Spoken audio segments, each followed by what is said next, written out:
The new RX 9070 and 9070 XT GPUs from AMD are exactly what we need right now, and two of the most exciting GPUs I've tested in ages. That's why in today's video, I'll be showing you guys how to build a great gaming PC around AMD's latest GPUs, walking through the best parts to pair them up with, and looking at the performance in some of the most popular titles out there. Now, both of these GPUs offer up impressive performance at highly competitive $549 and $599 price points respectively. The 9070 XT comes in at $599 and beats out Nvidia's $150 more expensive RTX 5070 Ti pretty much across the board. The non-XT variant is just $50 less and trades blows with the 5070 for the same price point. Now, the 9070 XT is certainly the most impressive of the two cards and actually offers up better value performance with a lower cost per frame. But let's see how this translates in the gaming benchmarks. Kicking off with Mavel Rivals at 1440p high settings rasterization, and the RX 9070 delivers a 5 frame per second increase over the RTX 5070 at the same price point. The 9070 XT is virtually tied with the $150 more expensive 5070 Ti, with both cards sitting in pretty decent positions. Move up to 4K high settings and the RX 9070 falls marginally short to the RTX 5070, while the RX 9070 XT does beat out the 5070 Ti on this occasion by around 5 frames per second. Hogwarts Legacy at 1440p high settings is a fairly similar story, the RX 9070 beating out both the 5070 and last gen 4070 Ti Super and leaving the 7900 GRE for dead, while the 9070 XT actually goes as far as beating out an RTX 5080. Move up to 4K high settings rasterization only in Hogwarts Legacy, and the 9070 again beats out the RTX 5070, while the 9070 XT again wins out against the 5070 Ti. It does so by around about 6 frames per second, so it's not a huge margin, but it is better. Move through into Cyberpunk 2077 at 4K high, again rasterization only, and the RX 9070 stacks up really well, beating out not only the 5070 and 4070 Super, but even the 7900 XT from AMD's last generation. The 9070 XT beats out the 7900 XTX, but falls very marginally short to the 5070 Ti. Remember, it does so at a price at an MSRP that's $150 less. Enable DLSS and FSR on the Nvidia and AMD cards respectively and turn on ray tracing, and the 9070 still beats out the RTX 5070, while the 9070 XT is again virtually tied with the 5070 Ti. And remember, this is ray tracing where AMD typically tends to struggle. Move through into Black Ops 6 Zombies, and at 1440p high rasterization, our AMD cards do really well, the 9070 beating out everything of concern, and the 9070 XT beating out the 5070 Ti by a very good margin indeed. 4K high rasterization is a similar story for AMD, the 9070 even beating out the 5070 Ti for like $200 less, and the RX 9070 XT beating out the RTX 5080. Pretty unbelievable. Moving through into our final test, Alan Wake 2 at 4K high settings, first with rasterization only, and the RX 9070 does fall short to the 5070, while the 9070 XT beats out the 5070 Ti and even the 4080 and 5080 from last generation. Enable DLSS and FSR on the AMD and Nvidia cards respectively and turn on ray tracing, and Nvidia does pull a substantial lead. The 9070 with a horrendous 8 frames per second and the 9070 XT with just 12, but again, this is with ray tracing, and if you're not bothered about that ray tracing tech, something which in Alan Wake 2 clearly preferences Nvidia, is probably not a major loss. Looking quickly at some cost per frame graphs, and you can see at rasterization in Hogwarts at 1440p, the 9070 and 9070 XT are the two cheapest cards of all of the cards in our graphs today, while in Call of Duty's Black Ops 6 Zombies, the 9070 XT is actually better on a cost per frame basis than the cheaper 9070 and only loses out to the 7800 XT. These cost per frame graphs are all at MSRP, which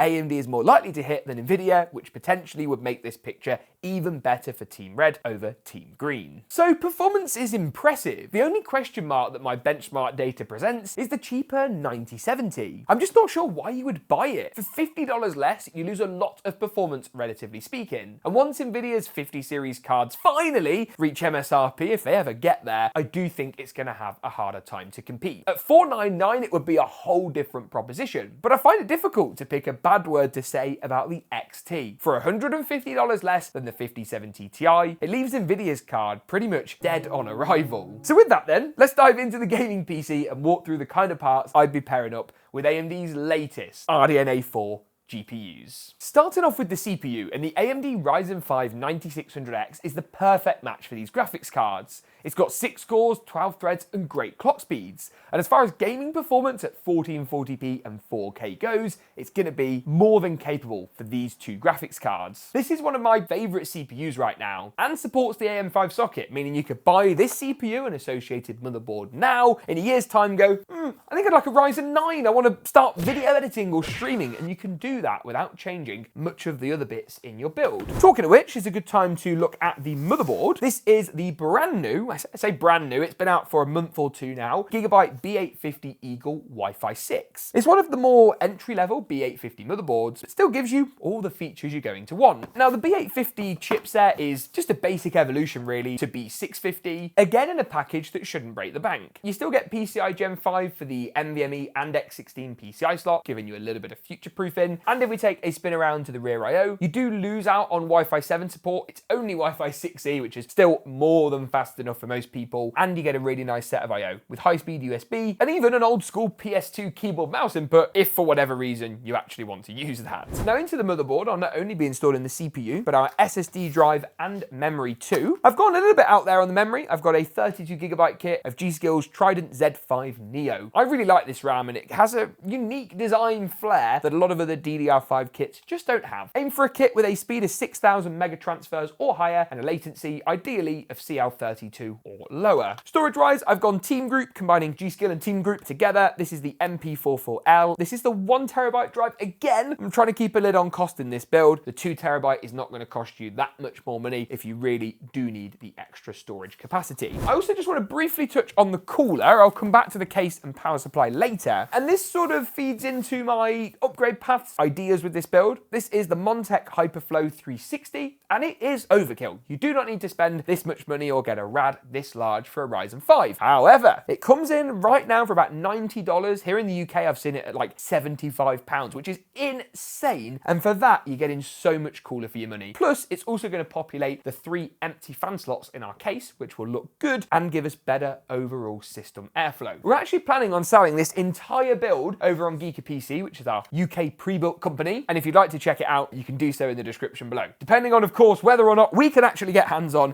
enough RX 9070s and 9070 XTs for the system. With that though, I think it's probably time to actually get this system built and start off with the motherboard assembly. I'm going to drop the CPU into place nice and easily, just being careful as always of the pins on our CPU socket before returning the socket cover and arm into place. RAM is going to go into the 2nd and 4th RAM DIMM slots in our build today, leaving 2 slots available for potential future upgrades. And you can see why I say that it's a really good looking kit of RAM. While the SSD is going to go under the top M.2 slot. Slide it in at a 45-degree angle, a little something like so, pull back the tallest notch and return the M.2 heatsink into place. Simple as that. I am going to take a little bit of a look at the CPU cooler and see if there's any mounting hardware prep to do here, just because this is easier to do when the board is outside of the case than when it's in the case. Now, taking a quick look, actually, this bracket here is familiar to me. This is the AMD bracket the cooler's going to use, and what it actually does is it leverages the stock mounting hardware around the CPU. So it actually clips on to this plastic bracket above and below our Ryzen processor. What that means is there's actually no prep to do other than to take the CPU water block itself, which as you can see has been used before, and then drop our AMD bracket on. There are 2 D-shaped brackets and 2 thumb screws, and I'm going to pop those on there at this stage as well. With the motherboard assembly done, that was heavier than I thought it was going to be. The Montech King 95 Pro is my next pick. Now again, if you want to trim a bit of cost out, you could go for the 65 Pro, which is cheaper, or the King 95 Non-Pro doesn't come with the fans. Now, as much as this case might seem a little pricey for what is otherwise a really good value build, the fact that it comes with 6 included ARGB fans and RGB controller basically means you haven't got to go out and spend an extra $50 or $60 on decent fans because they are, well, included. Now, inside of the box, you obviously get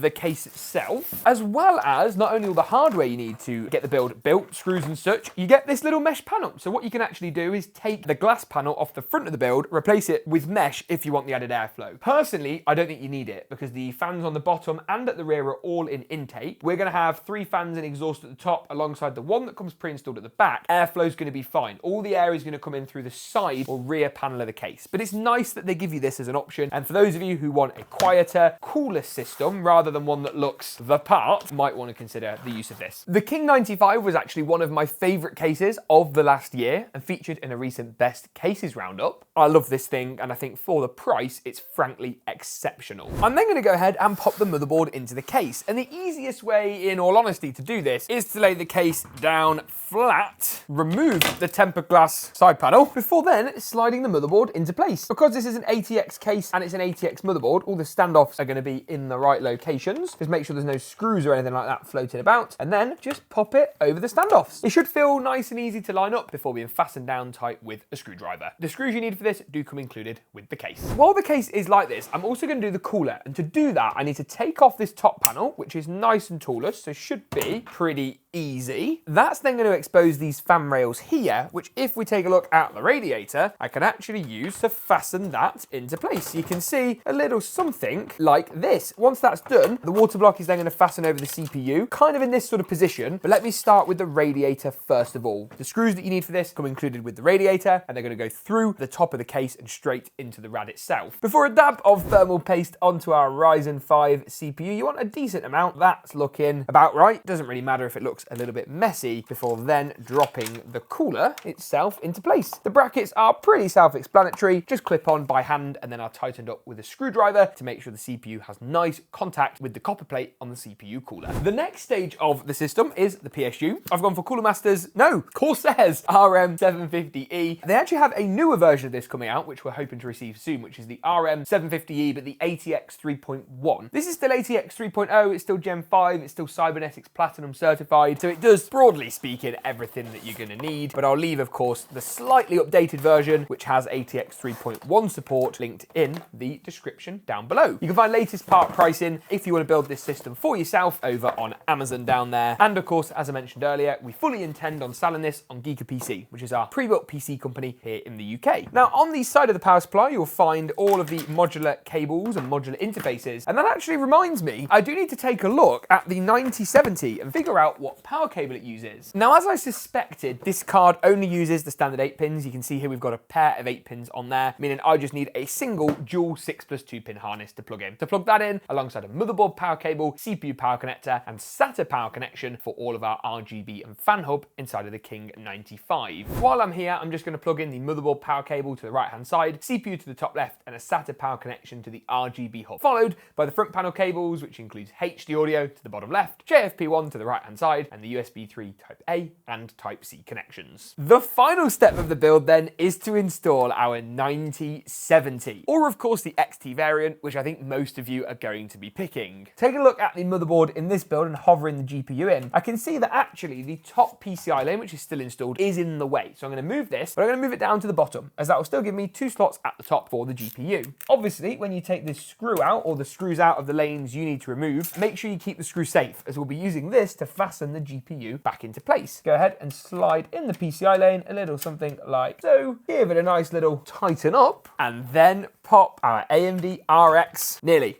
9070 into place. Little something like so. Look at that. Now, I do have our GPU power cable, which I'm hoping I can run, as I have managed to do so, through the bottom fan grommet, bit of a tight squeeze, before actually slotting this into place on the connector on the GPU. I do think just using that new 12-watt high power would be the better solution. However, I don't think a pair of 8 pins looks too bad, and we can pull that nice and tight through. I'm then going to go ahead and do a little bit of code management, return the panels into place to check out just how good this thing looks when it's all powered up and ready to go.